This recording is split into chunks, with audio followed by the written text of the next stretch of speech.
This season of My First Dungeon is sponsored by Mythworks. Mythworks is dedicated to sharing stories we can all enjoy with creators from around the world. They're the publishers of Slug Blaster, The Last Caravan, and of course, the Wildsea. We are thrilled to be working with a company that makes such great games and that is so dedicated to uplifting creators and the actual play community. So head on over to myth.works and use the promo code MyFirstDungeon, all one word, for 25% off your order of the Wildsea, so that you too can set sail upon the verdant waves.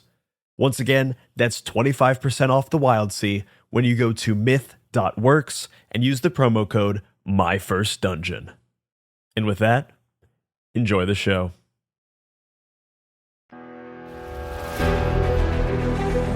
Hello and welcome to My First Dungeon, the tabletop role-playing podcast that helps game masters learn new games and make each one better than last.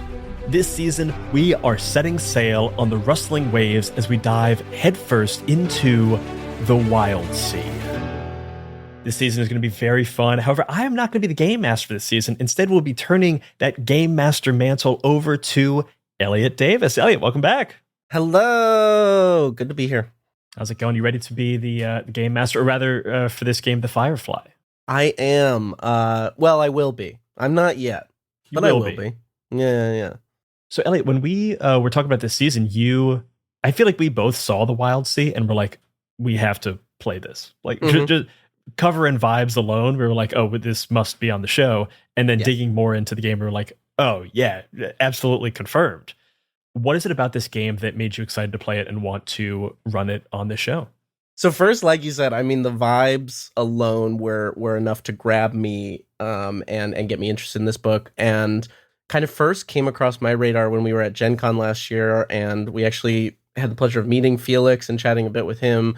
But then when I actually got to dig into the game and read some of the mechanical goodies in here, I got really excited about running it, especially things like the whispers and the ships. And there's so much juicy stuff that I really want to run and like I feel like appeals to my sentiments as a GM.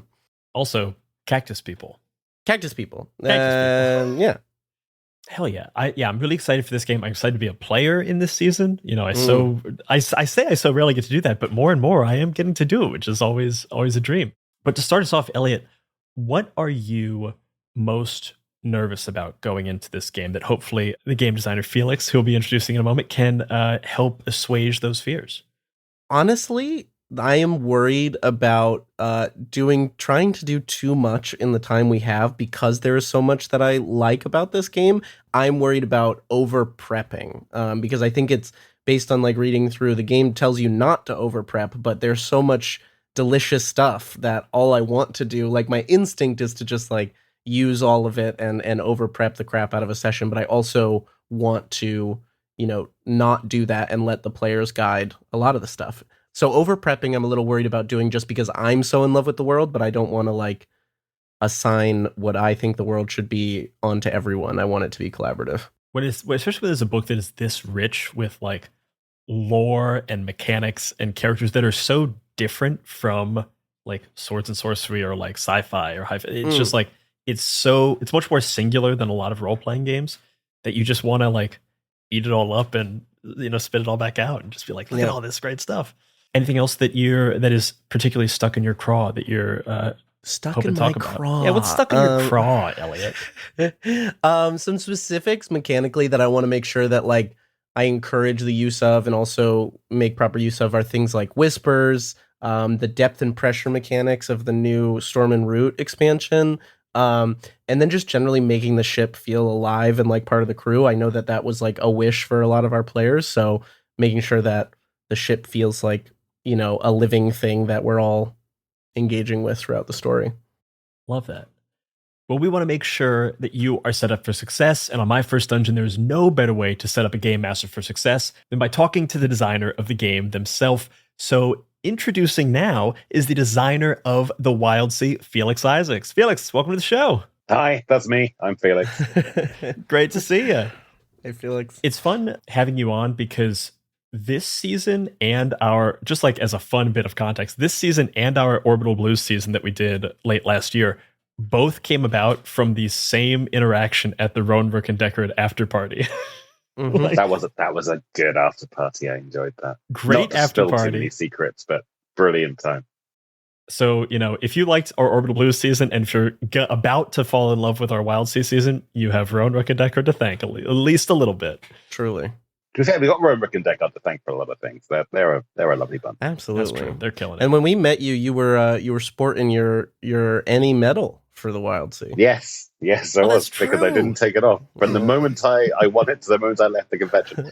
Apart from about an hour where I gave it to our forklift expert to wear, because he was the Yes. number one forklift expert. Perfect.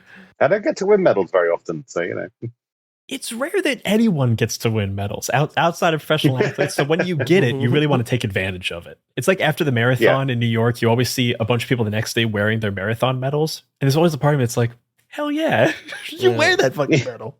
Yeah. One of the things I enjoy was really, Felix, you're still wearing the medal. Like, it's an Emmy. Come on. It's not. And it's like, no, this is the first medal I've won, probably in my life. Like, this is amazing. I love this. Yeah, I'm taking advantage. You got to swim in Oh, the yeah. compliments when you get them. Yeah.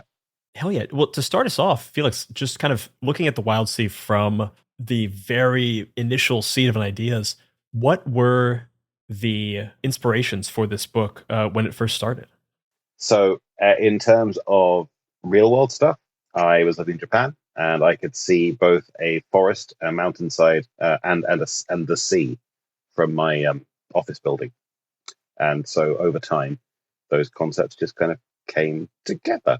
But on a more immediate note, the thing that caused them to come together was watching the forest get torn down so the mountainside could be reinforced with concrete, which was not very fun.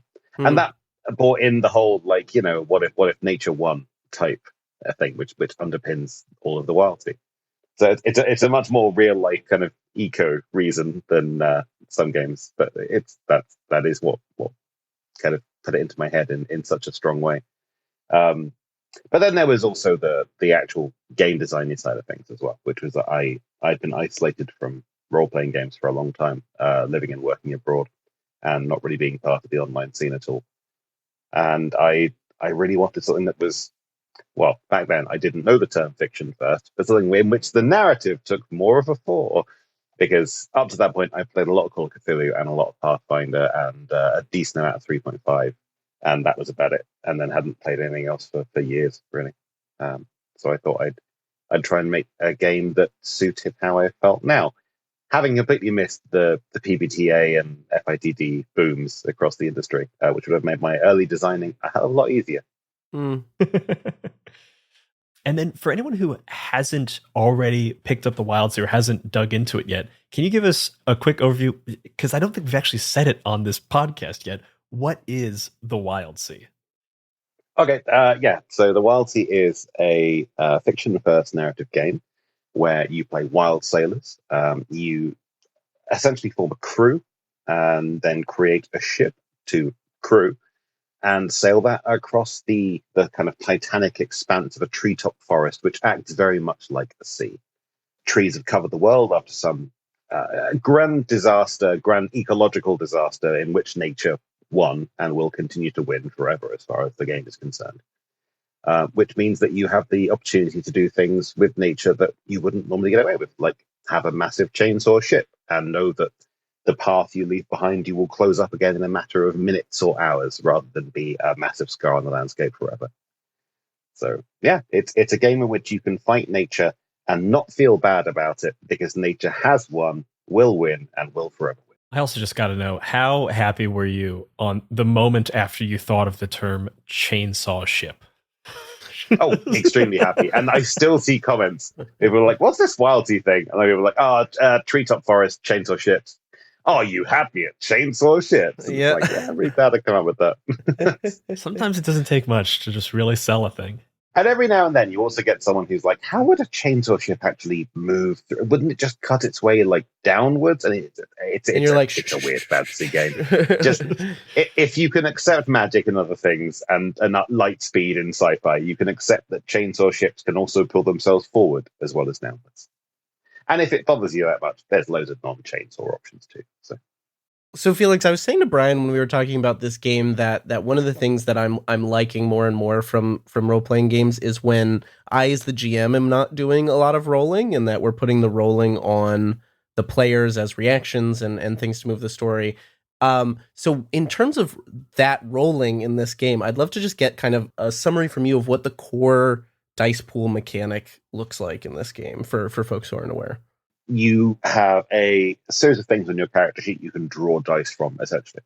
There's edges, which are your general areas of competency and approaches towards things as well. And they're an easy 1d6 to start off your dice pool. Then skills and languages, if you're using those, between 1 and 3d6. And you can get advantages from the aspects you have, which are the special things that define your character, and from the environment and any help from teammates.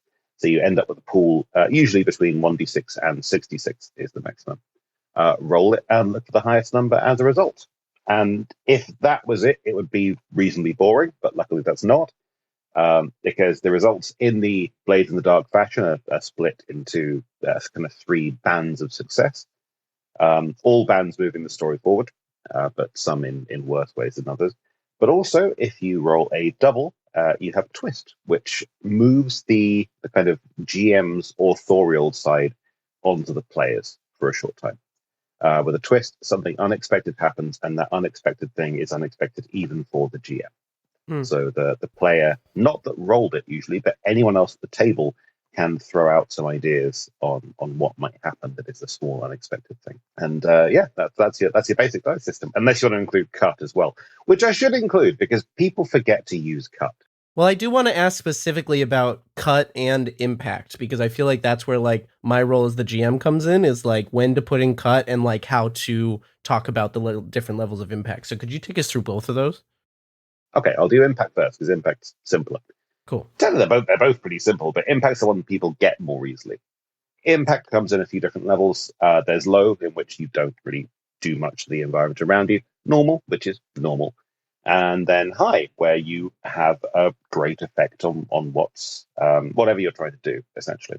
And it's the kind of the difference between shoulder barging a door and having it budge an inch, or shoulder barging a door and having you barge through a door, and shoulder barge a door and having you kick that door to splinters. That's like low, medium, and high impact.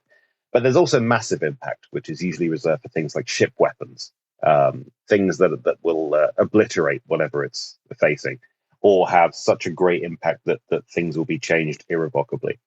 And going back to the door example, that is, you don't need to shoulder barge a door, you could just smash through a wall, why not?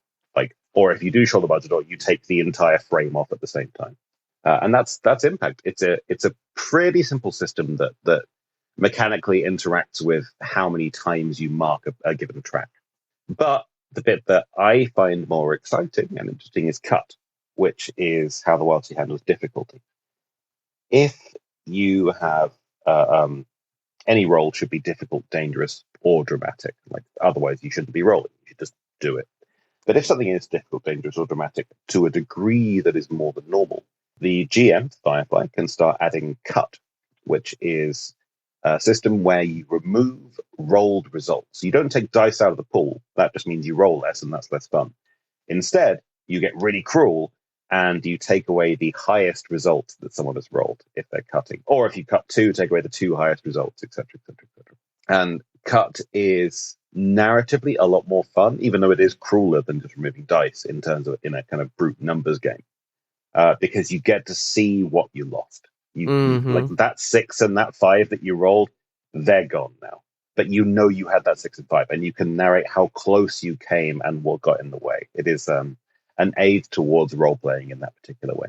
It reminds me of the resistance system. Oh yeah, very much so. RRD, where you're pulling a certain number of results depending on difficulty. That's great. Yeah.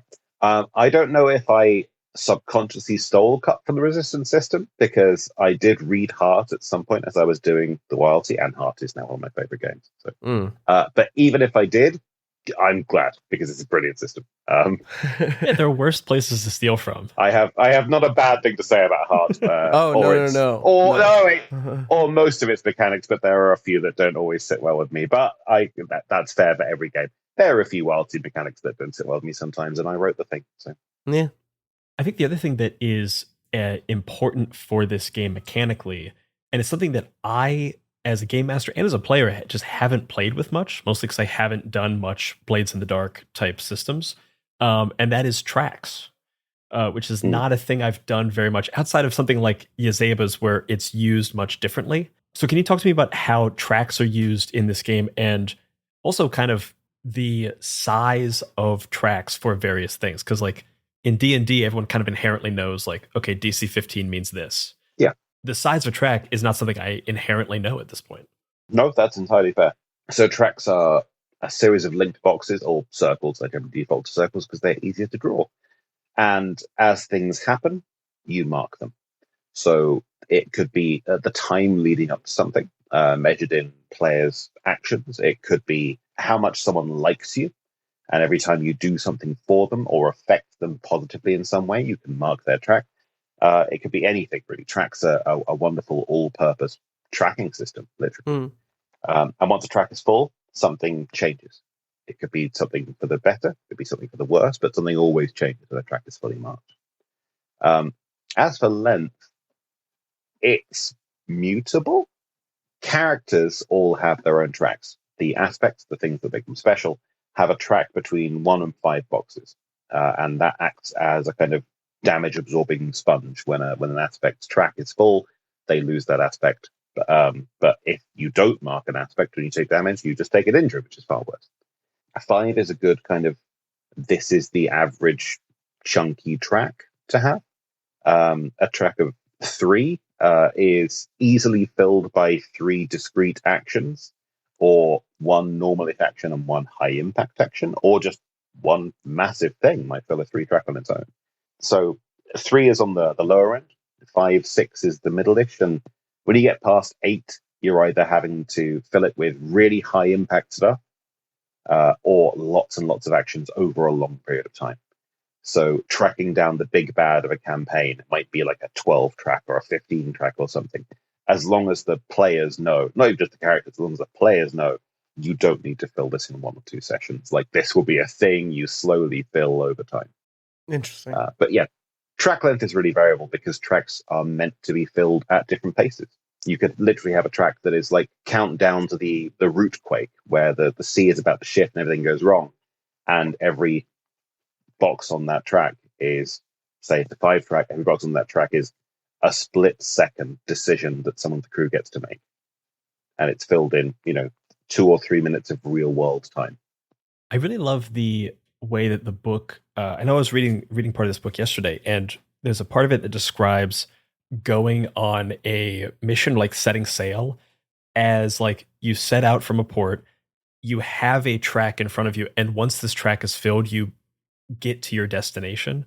And so there are like different things you can do within that track. You could, forage, you could hunt, you could have montages, which is something we'll get into in a minute. But I really love the structure and kind of the like, it's unstructured structure. It's great. It's like, I know we get to do 10 things. You can do any 10 things during that time, but once you finish this thing, once you have this amount of stuff to do, then you're going to be at your destination. You have to deal with whatever is there. So, use that time wisely. But everyone is aware from the outside, from a player facing setting. Okay, we have 10 actions, quote unquote, to do before the next big beat of the story happens. I find that really, it's something I haven't done as a GM or really as a player. And I'm excited to experience it as a player, and I'm also excited to dive into it from a GM perspective sometime in the future, because I think it will be really just helpful in counter design and in campaign prep. Oh yeah, it works really well for things that are more fiction forward, and it works well for things where the players get to set a lot of what happens as they things that are low prep in general. because it means that generally players aren't hunting for the thing they are meant to do. They are thinking about, what can I do that will fill this track, which is a very different way of thinking. Because if you think there's only one thing possible, choice paralysis sometimes sets in. Sure. And it's like, well, if we do the wrong thing, we're just kind of wasting time.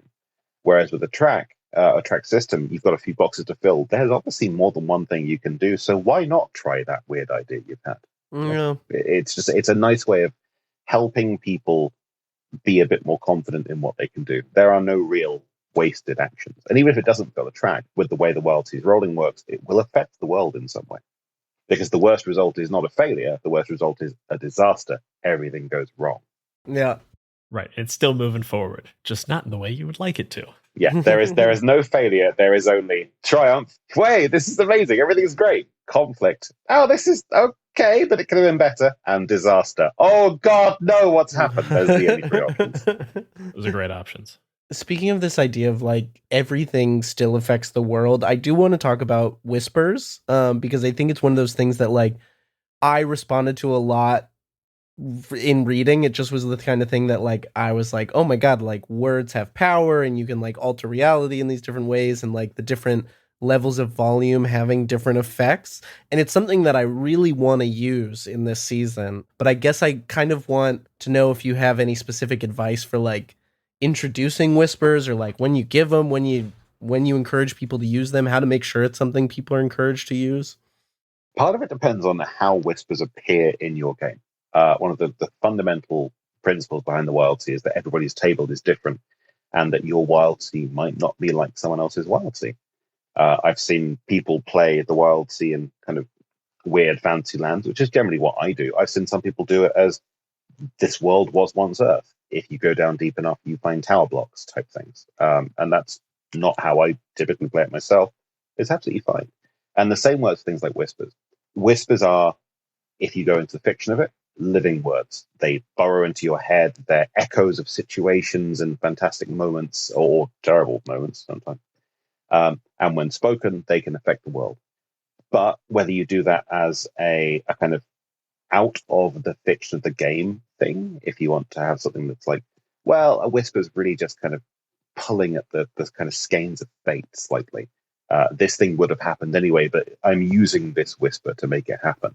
Then they don't really appear in world. But if you want something that's a lot more tactile, which again is how I tend to play, whispers are physical things. They're living words. They can be caught in bottles. They can be fished out of tree stumps. They can be, pulled out of someone else's head if you try really hard. Oh, fuck. I didn't think about them as being fucking messages in bottles. That slaps. Oh yeah, one of my favorite characters that I've seen someone else play, and I think that might have given me the idea in the first place, is someone who was a whisper collector, and they just had the inside of their coat ringed with bottles. So when they used a whisper, instead of like speaking it into the world, they just smashed a bottle on the ground, like a kind of like a whisper alchemist. It was amazing. Oh, God damn it! Is now so I gotta good. now I gotta think of other character ideas. I thought I had stuff all lined up, and now I gotta do it all again. Oh, you could do pretty. It's weird fantasy by definition. Like you can do pretty much anything. And I think that's what this crew is interested in. Like when we had a pre-session 0 chat where I essentially was like, how much of the weird of this world do you want to lean into? And I talked specifically about whispers, and everybody seems really down for like whispers are the physical thing version of whispers, which I'm really excited about. I'm glad to. That's how I prefer it. But the other thing, actually, if I had to give whisper advice, picking them up, have them as echoes of large events. That's a useful thing. Also, have them traded if they're physical things. They can be traded just like salvage or specimens or charts. Right. But my most important bit of whisper feedback, again, the thing people mostly forget, whispers aren't just for the player characters. I very rarely see kind of NPCs or hazards use whispers, but they've got access to them just like everyone else. They'd be rare if you never left port and you didn't go sailing. But for a group of like marauding, actually, I can use a real world example. For a group of marauders that have their that sounds awful. Now I'm still going to say it. For a group of marauders who spend their time collecting people's teeth to trade on the black market, they might have a few good tooth-based whispers to use. Why not use them? That's a really good little nugget of advice that they're not just for player characters, and also something I will use. Oh no. Yeah. And it's you can actually the same with tracks as well. Like people often think of like tracks, they're more for just like they're for more than just counting health and things or counting the time to stuff.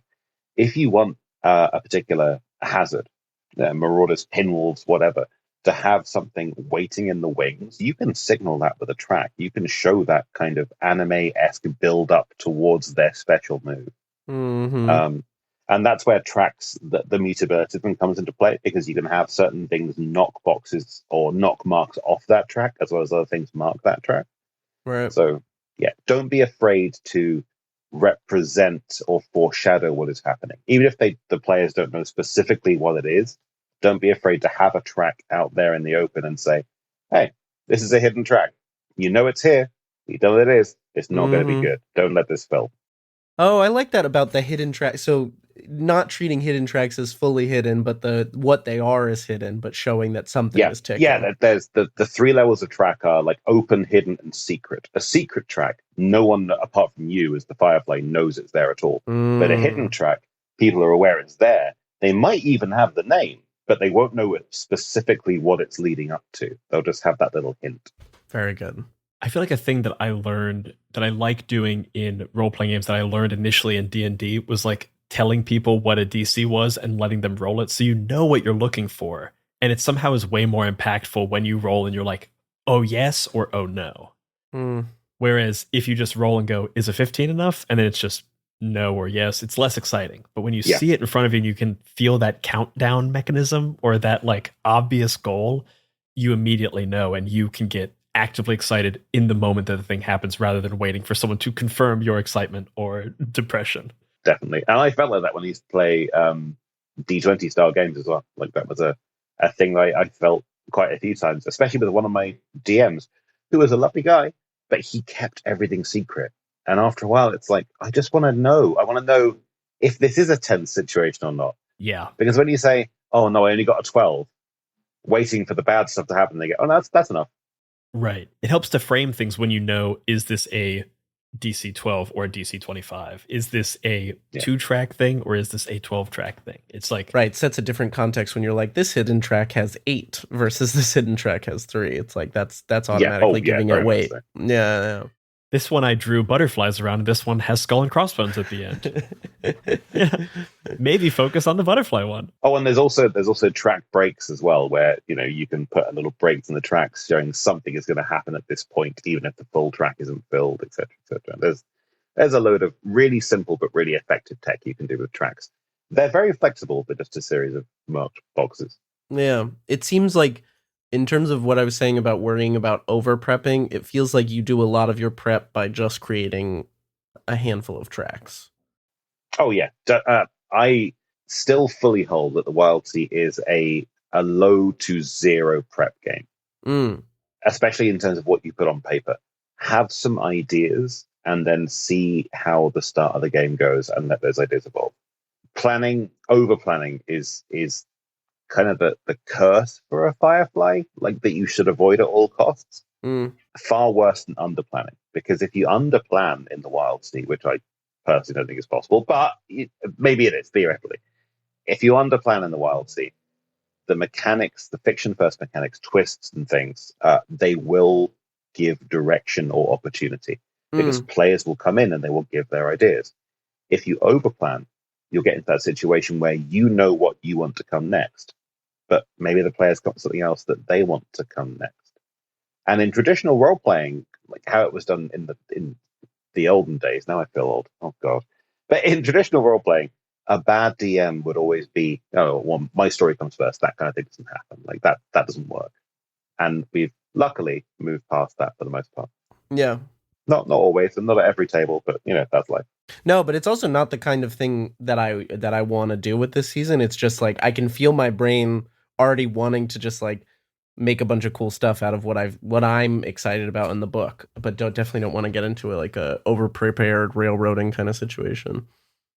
Yeah, the best campaign at the Wildsea I've ever run personally.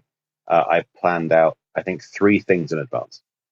I knew what the starting location was in broad strokes, and then I let players fill in a little bit of the details of that when I started, so it was fresh to me as well. Mm-hmm.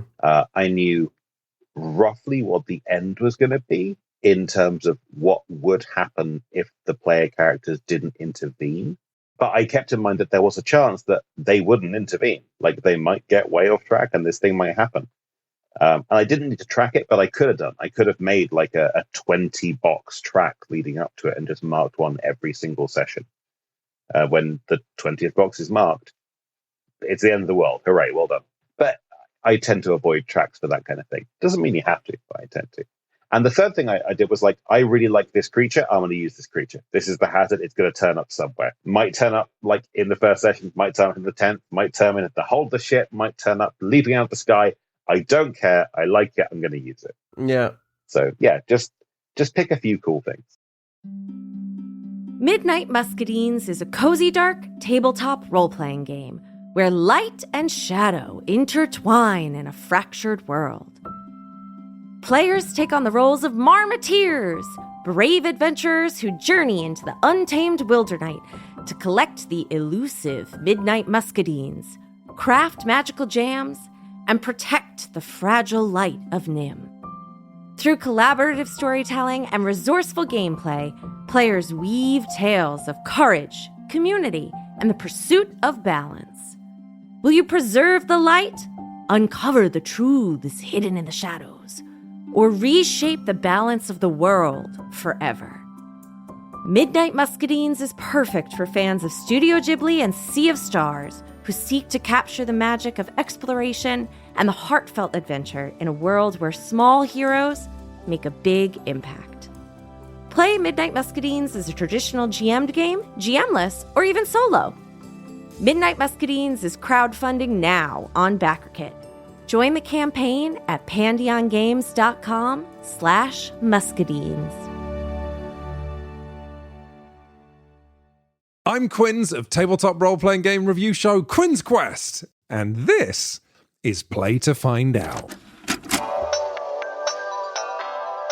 Play to Find Out is an actual play podcast that brings notorious old games from the 80s and 90s back to the table. Each season of Play to Find Out, I'm joined by Emily Johnson and Rob Morgan. Good? Nervous? Yeah. You both looked at each other really concerned, like you think what's about to happen is going to be unpleasant. And frankly, I think that's rude. And together, we explore the TTRPGs of ages gone by. Our goal? To separate the TTRPGs that deserve to be remembered from those that maybe don't. Can I don't know, Emily. It was the 80s. Also, A lot of people were on cocaine. We blow the dust from decrepit systems to learn how they work. Your 100 on the encounter table bursts out. Right, you've encountered a fog. Get ready. Don't laugh. Does one get ready for a fog? Don't laugh. Encounter their unique quirks. I do finger guns to cover up how I wince. A weird thing happens as you do finger guns. Oh no. And I'm hoping that the Quinn's Quest community will join us in exploring these games too. If you this up, cannot describe to you how much your adventure ends here. Yeah, that's fair. Because the best way to learn is to play to find out. Play to Find Out is available now on the Quinn's Quest Patreon, but the first episode of each series streams for free on the Quinn's Quest YouTube channel and wherever you get your podcasts. Anyway, you failed the Earth Tech roll, and you made jokes while I was doing my exposition, so you don't get to hear any more. Oh, no. Come on. I was shook as...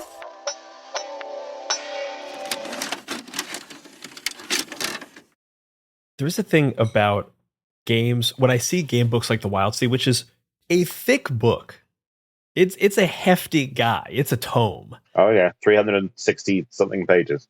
And that's big. I mean, that's like, a 5e style Pathfinder. It's a hefty book. But inside, a lot of it is just vibes. A lot of it is just like, here's cool stuff and lore and things to really get your mind going.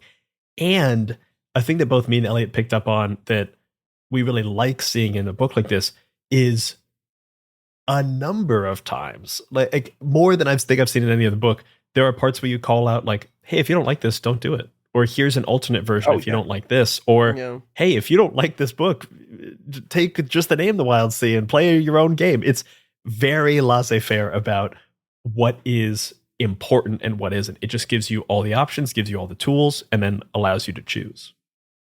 Yeah, it was a kind of fundamental cornerstone of how I tend to design things. If I can say that, having only 2 books published and one of them still printing, so what do I know? But it's a fundamental cornerstone of how I try and design things. Is that I'm not there at the table. I don't care if this is played the way that makes me happy. What matters is that other people get to play it the way that makes them happy. And the community now is big enough, and I get enough feedback that it's like, these things that I think are fundamental or core, that might not always be true. So I can get ahead of things and add a few variant roles and say, like, hey, if this doesn't work for you, you could try this. You can also do anything you like, but like you could try this, and this is Felix approved.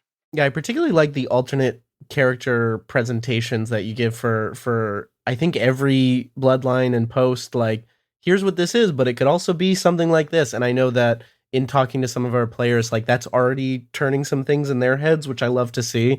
And kind of shifting gears a little bit towards character creation, I'm curious how, when we go into session 0, like, how can I best set the players up for success when it comes to character creation in your mind? Oh, are they creating characters together? We are on mic, yeah, in session 0. Oh, the best kind of session 0. Okay, brilliant. I would say, if you want to do a perfect session 0, in my opinion, make the ship first. Oh, Interesting. Now, we don't normally get to do that, because normally people make their characters beforehand and then make a ship that suits their characters. And that is absolutely fine. But I would say another way of doing it, which I think it comes up surprisingly rarely, just because of the way that people make characters, but always seems to work really well, is when you make the ship first, you have an environment that you can picture your character in. You can always tweak the ship again later. So you can change things around, but it helps people, especially in a weird fantasy world, to not make their characters in a blank void. Right. You've made this space. You know what the engine room's like. You know what this thing runs on. You know that the engine is powered by bees, right? So then maybe the Chelicray player is like, well, I was going to make a Chelicray. I was going to make like a hive mind of spiders, but maybe I could make a hive mind of bees as one of the alternate presentations. And you've got that sudden connection to the ship. You know what your character does and what their fiction is. It doesn't work for every group. So, but like, that's what I like to do. The few rare occasions I get to do it. That does sound very fun. I like that. Yeah. We might have to do this in our Might session have to 0. do that. Yeah. It's fun because I already have so many like ideas for characters, but I would like to see what's the ship we're going to be on. Yeah. Well, the other thing it avoids is people designing a ship to fit their specific character needs. And that's not a bad thing at all. Like, you should do that in an ideal world. That's great. But if you have a campaign and you know it's going to be a campaign, you know it's going to be multiple sessions, it gives a character something to aim for. You've made your ship, but it doesn't have a workshop. You make a rattle hand. You're an engineer who has no workshop in the space they live. You now have an immediate goal. Gather the things that are going to help you make a workshop on that ship. Mm-hmm. So you know there is a thing that no matter what else is going on, you can get little bits of that stuff. You can find scrap and salvage. You can trade for things in port. You can make that, and then you can make the workshop for yourself. You have just made the ship even better, more suited to you through the action of play. I like that a lot. Which is lovely. And again, there's nothing wrong with starting and saying, I'm a rattle hand, I'm an engineering type, make sure the ship has the workshop. That's also fine. It means you feel at home from the start, but you develop less. Right.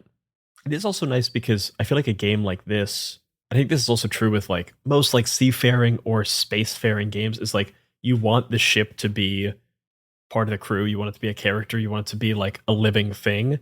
Oh yeah, definitely. Starting with it first, which is something I don't think I've ever really thought. I've always thought like, yeah, you make your characters and you make your ship. But like the idea of starting with the ship first is like, okay, great. Now let's inhabit this home with people who would find a home there rather than build a house for 5 possibly disparate people. Like I said, both ways can work, but it's it's one of the things that I find has surprisingly good results when I get to it. I'm kind of sold on it. I mean, I'm going to run it by everybody, but I'm kind of sold on it. That's the plan. And it doesn't mean that players can't go into it with an idea of what they want to play anyway. Like most people do, even if they haven't made their character yet, they'll have some ideas, so they can still have that idea in mind as they make the ship. It's right. I do have a question that I'm just curious about, kind of adjacent to character creation, because now like the Wildsea has a pretty large community. You've gotten feedback and things, and I'm just curious because the bloodlines, the posts, and the origins are very different from a lot of role-playing games. Yeah. Have you found that there is a certain post or bloodline that more people gravitate towards, or ones that you're surprised more people don't use? No, Chelicray. Chelicray is the fan favorite. Chelicray is everyone's favorite, apparently. People want to play hive mind of spiders and a weird self-made Sulcan skin. That is what a good 50% of characters I've seen have been just Chelicray. Love it. People love them. Wild. Also, I've said my kind of out of left field one is I made it because I thought it'd be really fun, but I didn't think it would get much use. The word bearer, the post where you are a postman, a Wildsea postman. You just deliver things to different places. I see a lot of people. I don't see many people playing it, but when someone does hear about it, every now and then you'll get oh, that is the coolest thing. I had the perfect idea for this. And word bearer players tend to get really, really invested in that part of their character, which I'm really happy with. So. I remember first seeing a like postman character when we played Wanderhome. And the second I read that, I was like, oh, obviously everyone's going to want to play this. Like, there's no way I'm going to be able to play this. And then we get to character creation. And I was like, oh, I can do it. Great. And the same thing with this. I'm like, I saw the Char, that was the like cook class, and I saw the postman class. And I'm like, oh, clearly everyone's going to want this.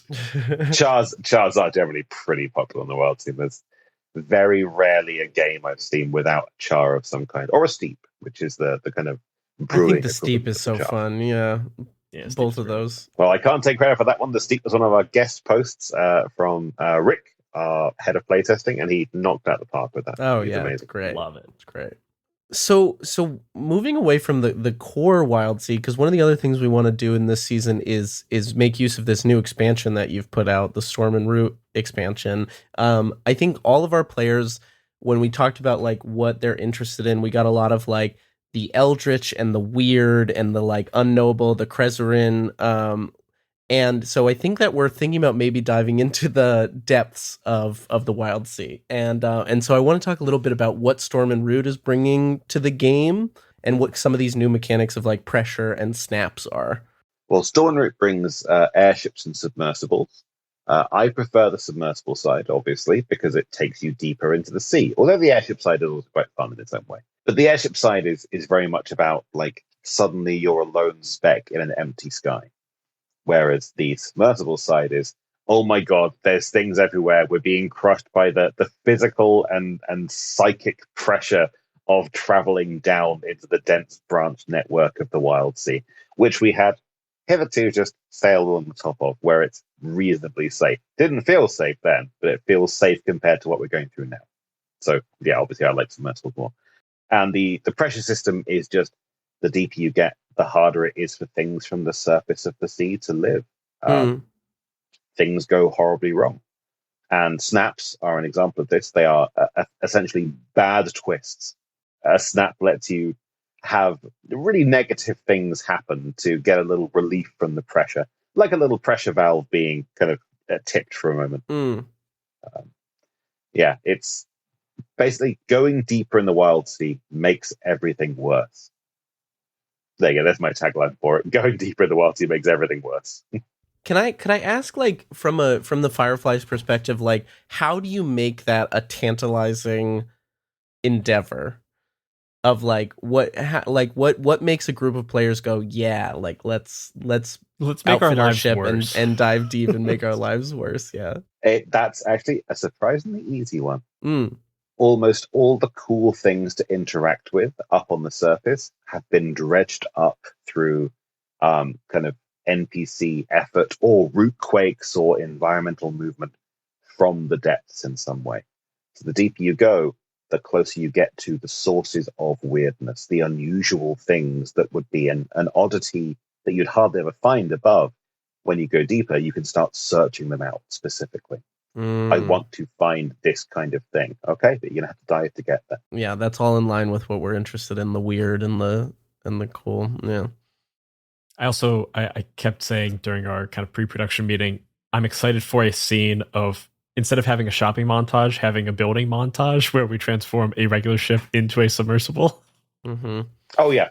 I always my advice for all crews is, even if you want to do a campaign with the airship stuff and the submersible stuff, make a normal ship first and then Yeah. adapt it after a session or two, because you just get the feeling of sailing the actual waves in a normal ship, normal for the Wildsea, but it gives a wonderful grounding point. Mm. Submersibles and airships and stuff, they are more advanced ways of play. They bring in more rules. There's more of a mechanical weight to certain things. Oh, I also, along the same lines, advice-wise, don't go too deep too fast. The pressure gets worse the deeper you go. But even with the negative effects of pressure, some crews are tempted to okay, we're going to go as deep as we can. And it's like, that's okay. I mean, You can. good luck. Yeah. You can. It just won't be definitely fun do at that point. Exactly. Yeah. There are ways to rob yourself of some fun playing any game, and I guess the thing to watch out from the Wildsea is, don't just dive really, really, really deep and then go, okay, we've done the one thing we came for, and we're all close to kind of narrative death. Now we'll just go back at the surface, right? And it's like, no, that's a journey, just like getting down here. Like, oh, okay. I guess we'll just stay here. Actually, kind of on that point, I think we haven't discussed yet is like how damage and how health works in this game, and also how character death works in this game. Can you talk us through both how character death works and how health and taking damage works? When you take damage, it is done to your character's aspects. They are the usually between 4 and 7 things that make your character truly unique, the things that make you stand out. So a character might have their own particular special sword as an aspect, or a prosthetic arm, or a companion, like a pet of some kind. When you take damage, it gets moved onto your aspects. Each aspect is a track. When that track is full, you lose access to that aspect temporarily. You can always heal it, get it back in some way, because these are the things. These are like Conan's sword. He might be denied that sword for a while, but he's always going to get a sword back. That is part of who Conan is. He is a guy with a sword who hits things with a sword. Occasionally an axe, you never know. And that's kind of how aspects work. They're the things that your kind of main character is not without. Or if they are without it, it's temporary, and that's a special state of being. They're not something you can ever permanently lose. So we're not killing pets. No, that's the other thing. Never kill a pet. Never kill a pet. Just in real life, in games, never kill a pet. Pets are brilliant. But yeah, the other thing that kind of dovetails into is character death, which I have seen one of the weirdest takes us in for people saying it. I'll get to my weird take in a second. It baffles me, so it's the kind of the front of my mind every time. There is no mechanical death in the Wildsea. You can mark every single box on every single track you have. You can take massive amounts of injuries. That doesn't kill your character. What kills your character is the narrative choice that is up to the player, that you are now in a situation where the only real, sensible, logical story thing to happen is that you die. Mm-hmm.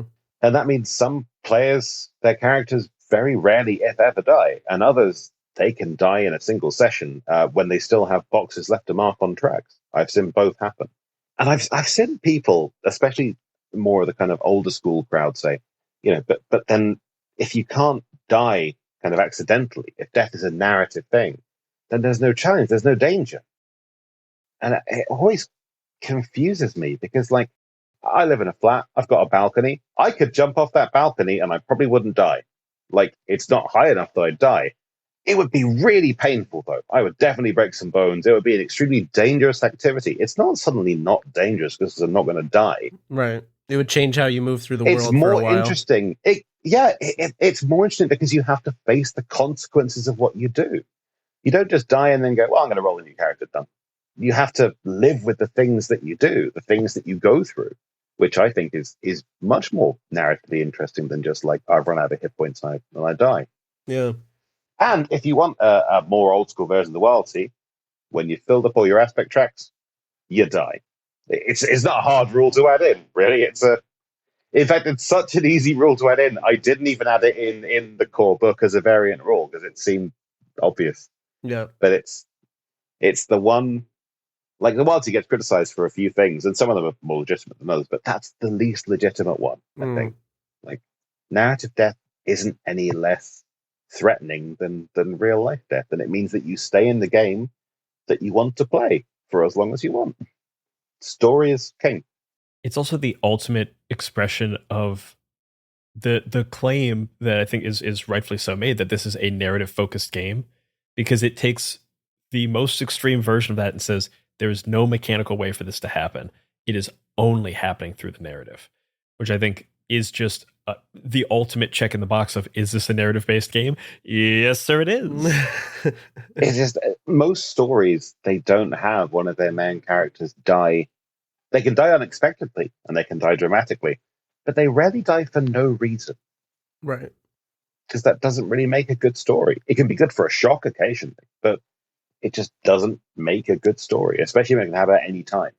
Yeah, and it feels bad sometimes when you're playing and your character dies in a really, dumb way, or like just like the roll of the dice in D&D. I'm thinking mostly D&D. I can think of times where characters have died where it's like really unsatisfying. It's actually that's where the root of the rule comes from. Was the first time I've ever made a sorcerer in 3.5 and just died right away. I didn't get to cast a single spell. I got hit with an arrow. It got me down to minuses. I failed my death saving throws. The rest of the team, because we were at level 1, couldn't even maneuver to me to get me back up again, and I just died. And it was like, okay. And my DM wasn't a bad guy, but he was a bit of a stickler. And he's like, well, you can make a new character. I was like, oh, can I not just be sorcerer number 2, his brother? It's like, no, make a new character. It's like, okay. By the time I made a new character, the game was over. Mm-hmm. I'd spent 20 minutes playing a game which I'd given a whole evening to. It's like, that's not the experience I want to foster with my own games. Yeah. I do also think that by giving the players like complete control over when their character dies, it allows you to play for as long as you want, which is great, but it also gives you that permission and that power to have the surprise death that that maybe would be unsatisfying if it happened accidentally, but you can make epic by definitely by choosing it, and you can really lean into it. And if you know it's coming, and if you're kind of in your head planning for it, whether or not the Firefly or the other players are prepared for it, you can then make that choice to do the one crazy thing of the session. And I've seen people do it too. I've seen people sacrifice their character or have their character die in a really dramatic way that aids the story, just because they feel like, yeah, this is the right time. I've been knocked around a lot. I'm damaged. I could heal from this stuff. I could get better. I could survive. But narratively speaking, this would be a brilliant point to go out. People are going to remember this one. And they do. There is a real element to this that even me who's played a lot of indie games and a lot of non-D&D games, is you have to kind of reorient your brain a little bit, because if you've started with D&D or if that's one of your main touch points, there is an element of, we are creating a story, but we also have to correctly play this game. Like the game with a capital G, like there are rules, you have to succeed. If you do not succeed, the narrative is decided for you. With a game like this, or with a game that has less mechanics around death or around combat, it really is like we're trying to tell a story together. And that is so much more to the forefront that it's a weird thing to say, but you kind of have to reorient your brain of like, this is a storytelling game rather than a, combat. Like you're not playing to win. Yeah.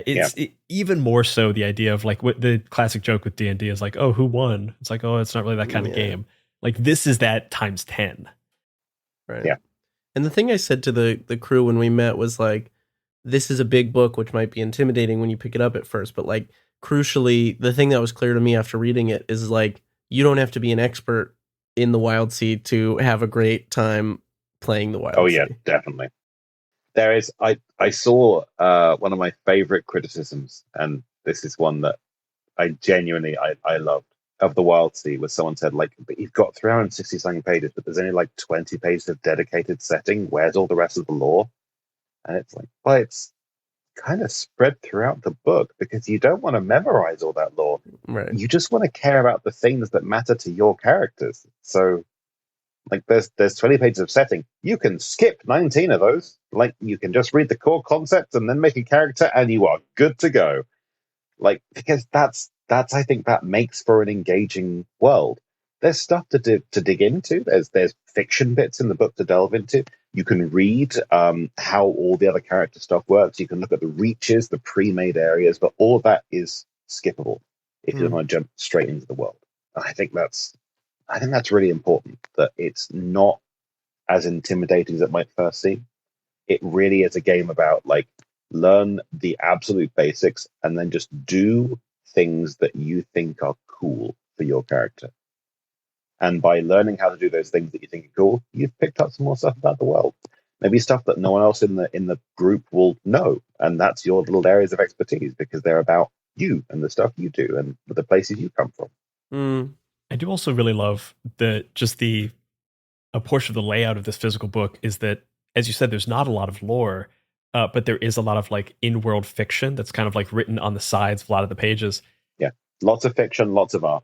Lots of fiction, lots of art, and lots of, like, both of them very evocative. And it's very fun to be reading through the book. And, like, you know, every role-playing game book has a bit of a textbook feel to it, no matter how hard you try. But getting to, like, flip a new page and there's a little like short story kind of on one side. It's like, oh great, I'm gonna get a little vibe snack. And then I'm gonna go back into the hardcore rules. And it actively rewards you for, like, reading more if that's what you're into. If you want to read through the whole book and, like, really get into all the stuff and take everything in and then choose what you want, you're also rewarded with all these little, like, fun stories and, like, little tiny bits of lore, rather than here's the chapter on lore starting with, you know, circa 1950, you know, BV. I can tell you exactly why I did that. Why is that? Because I read Eclipse Phase. I'm not knocking Eclipse Phase. Fantastic game. I wish the book was laid out a little differently, but fantastic game. Everyone's allowed their own opinions. The thing I loved about Eclipse Phase is it started with a really, really good bit of kind of in-world fiction. I really thoroughly enjoyed that bit of in-world fiction. It really set the scene for me. And then it was a setting chapter. And then it was more of a setting chapter. And it was more of a setting chapter. And Eclipse Phase is a game which has some narrative crunch to it. Like, this setting is really important if you want to learn about this world. There's stuff there to learn. That's not a bad thing. That's not doing it wrong. But I found myself missing that early fiction because there were still things that were written from an in-universe perspective, but they didn't have that weight of, like, I am reading a small story and I'm loving this story. And I felt like I learned a lot more about the world in those few pages of story than I did from the next, like, 10 or 20 pages of setting, just because it stuck with me. It was evocative. It pulled me into that world. So I wanted to kind of pepper that throughout the Wildsea book as much as I could. Like, you can read about the different places, or you can just read this little, like, 100-word story thing at the side, and it's like, oh, I get the vibe of this place. Like, I get that. And then if you still don't get it, look at a picture. I think I've had a similar experience when I was reading through Izabe's Bed and Breakfast. How, like, reading through that book is like a scavenger hunt. Like, you get to, there are things in that book that I've read about online that I realize I haven't read because I haven't, like, focused enough on certain pages of the book. And this gives me that same feeling of, like, I am excited to continue reading it, even if it's like a section that I know I'm not going to use, because there's these little hidden gems that are very fun. Oh, I had a bit of advice, something I forgot to say earlier. Yeah, go for it. Again, I'm taking us back like 50 minutes, but it's important. Cut. Don't be afraid to cut. Cut may feel cruel, but it's not. I've seen a lot of people talk on the Discord because I don't give as clear advice as I should, to be fair, in the book on how often to cut. And that's because for me it seemed instinctive, but again, I'm not at your table. I should have anticipated it. So, my direct advice to you, Elliot. Yes. Try to cut between 30 and 50% of the time. You're cruel. There's literally a big cut of 1 is absolutely fine. But that means that roles where there is no cut, people will feel safe. Roles where there's a little bit of cut, people will get used to. They'll know that cut is a thing that happens. Sometimes you're going to lose. Sometimes you're going to lose that little bit of extra, and you're still going to be fine. And then that really shocked me when you felt like, okay, well, this is a 3 cut. You're going to lose the top 3 results. I'm only rolling 4 dice. Yeah, I know. Yeah. And you can save that for those really rare moments where something absolutely terrible is happening, or when they're trying to do something that is completely out of left field. So, yeah, cut. I'll take it. Don't cut too harshly, but cut reasonably often. There you go. There's my cut advice. Yeah. Felix, a thing that Elliot was worried about, and that I'm always worried about going into a season, particularly of this show, is that we are limited in that we're doing a relatively short run campaign. Our plan is to do 6 episodes. There are a number of times when we have failed on this show actively, when we plan to do 4 or 6, and we end up doing 6 or 8. I've heard tell of this, yes. Yes, you have heard tell. Orbital Blues was meant to be 4 episodes. It became 5, and that 5th episode was 3 hours long, so it became 6.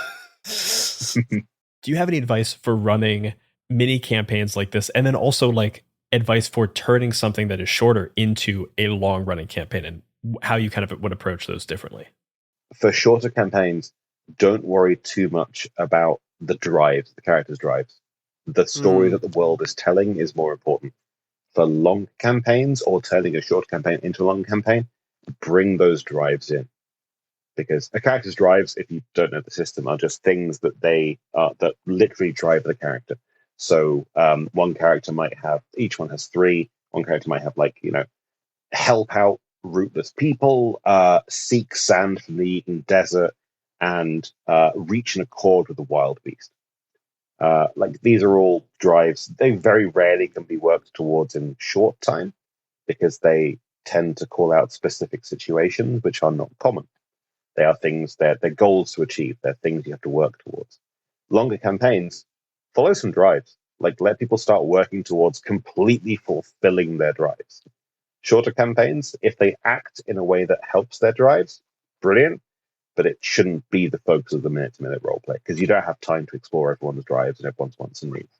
It's better to just tell a kind of good, cohesive story where the world takes center stage for why these things are happening, rather than the characters' backstories and things taking center stage. There's a lot in this game. There's a lot to do. There's really, I think. Sorry.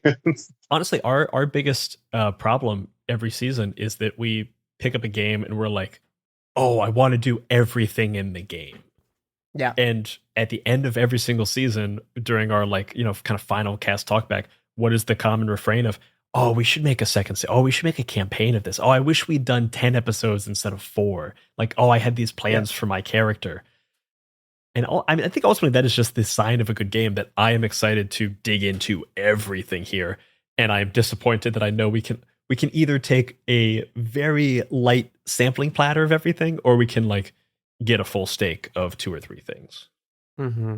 I hope you find that way. I hope you feel that way about Wildsea once you're playing it. You never know. I have a feeling we will. I have a feeling. I've got a sneaking suspicion that we will. Sneaking suspicion. We're kind of winding down here towards the end of this episode, but Elliot, I want to circle back with you and check back with those things that you were nervous about over-prepping, about whispers, about making use of the Root and Storm additions. Are there any last-minute questions you have? And how do you feel after talk with Felix? Has he been able to assuage all of your worries? Yeah, I'm feeling good. I'm honestly, there's a couple tidbits in here that are just enough for me to go forth and use. I make the ship first, honestly, is making me feel really good about session 0, which I was a little nervous about but didn't mention. I feel like that'll be a really fun device there. Using tracks as the most prep you do is making a few tracks makes a lot of sense to me. That's something that I can limit myself with. And then also love the advice of just grabbing some hazards and monsters and creatures that I think are cool, because that's what I respond to in this book is flipping through and seeing the cool creature art and all that.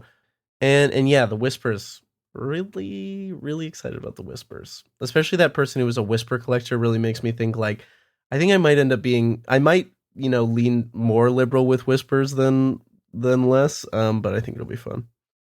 Whisper Collector Alchemist is going to really live in my brain in a way that I'm gonna want to just steal it. I'm not. I currently want to just steal it. I might cut it out of the episode so I look like a genius.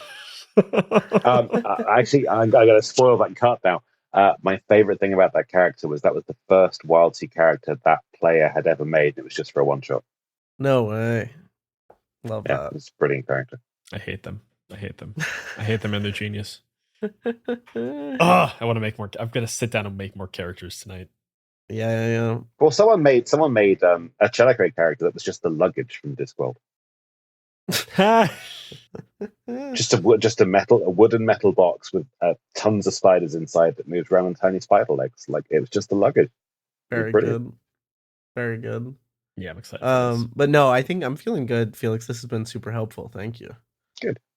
Felix, before we get out of here, any last minute pitfalls or piece of advice you want to give to Elliot or anyone else playing the Wildsea? Oh, do cool stuff. Say no rarely, but you can say no occasionally. Like, don't just yes and everything. Sometimes you can be like, I don't know if that's gonna. You can say no. It's not improvisational theater as much as we'd like to pretend it is sometimes. Like, you can still do GME stuff.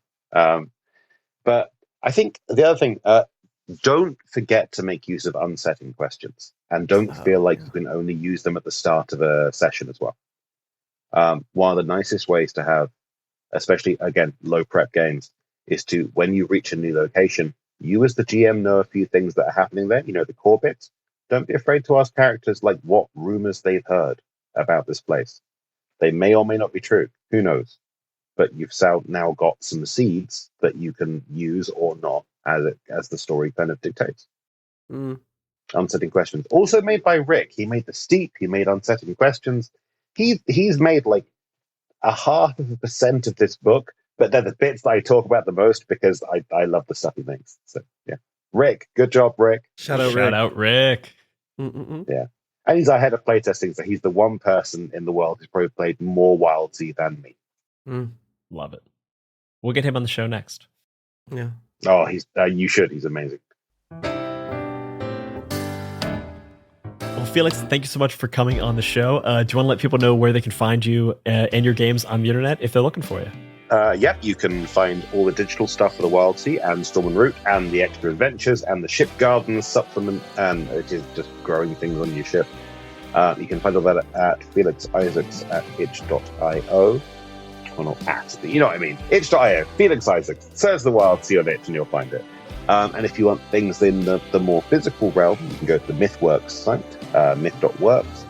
And but you might be out of luck there because we had some stuff happen recently, and we got weirdly extra popular. And I thought we were doing fine before that, but now we're doing really fine. And we're going to sell out of books. We may already have sold out of books as we have this conversation, but sorry. But we'll have some more in a few months' time because we're reprinting, so it's all going to be good. If you haven't already listened to the Quinn's Quest review on YouTube, that is the reason that Wildsea blew up exponentially overnight, you should definitely check it out because it's a very good video. Wait, no, I thought it was because we are doing a season of the Wildsea. No? Yeah. Yeah, it's definitely us. People heard about you and they were like, that Wildsea game, now that's hot stuff. Yeah. They heard it brewing in the background, not the unannounced thing. The unannounced, Yeah, my first unannounced season thing, really sold you out. Very good. I'm very excited to start playing this. And that is all for this episode of My First Dungeon. Join us next week when we're going to be meeting our wild sailors and building our ship so we can set sail into the verdant waves. If you want to hear even more My First Dungeon, head on over to patreon.com/myfirstdungeonpod to get bonus actual plays, cast talkbacks, and a whole lot more. And as always, remember, if you're having fun, you're already doing it right. Bye-bye, everybody. Bye.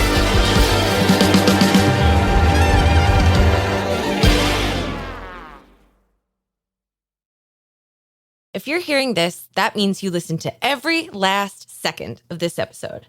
And if you simply cannot wait until the next episode drops, you should head over to patreon.com/myfirstdungeonpod and become a member of the Dice Pool. Fresh! For just a few bucks a month, you'll get cast talkbacks, original games, and a full-length bonus actual play each and every month. As of the end of 2023, there's already over 20 hours of bonus audio, plus a whole bunch of other goodies to enjoy. So head on over to patreon.com/myfirstdungeonpod and jump on into the dice pool. We'll see you there. Splash!